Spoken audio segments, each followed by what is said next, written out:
One of the things the teachers encouraged the boys to do was to take up sport, because this was seen as a good channel for all their energies.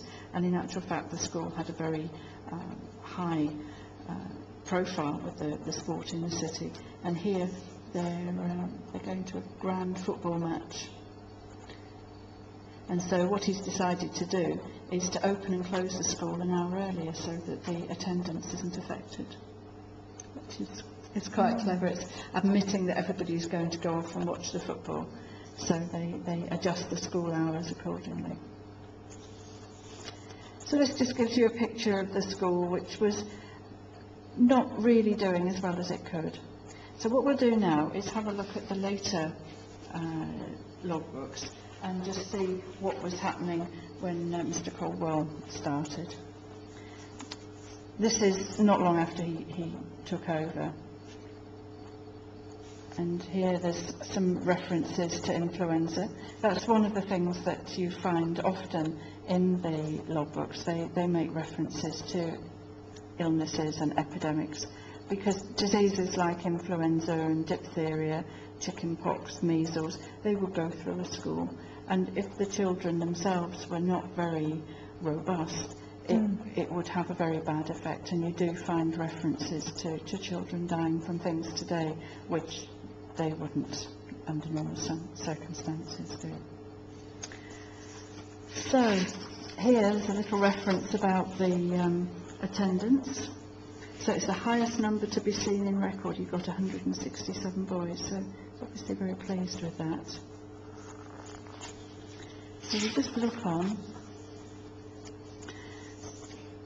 Here he's listing what they've got. So they've got some new cupboards and a new desk, and they've got some new books. So they're ordering things in quite large quantities.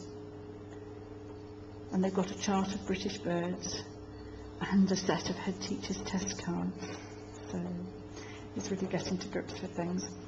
But here there's a bit of an insight into some of the problems. So here we've got two boys who were found guilty of pickpocketing.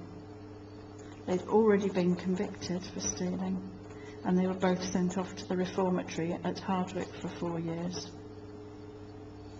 They had an accomplice, and he was caned. He wasn't imprisoned.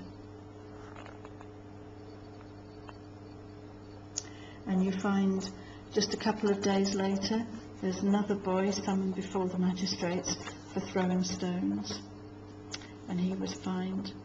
And they say this is the 4th case in the police court proceedings from this school this week. So it just shows the kind of problems he was having to deal with.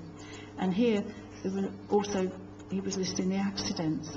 So they'd had one boy who fell off a bridge, another boy with a broken arm, another boy who fell off a wall. So it's a very rough kind of environment. Sprained elbow, dislocated thumb, and finally a broken kneecap. So that will be a week he'd be glad to get away from, I should think.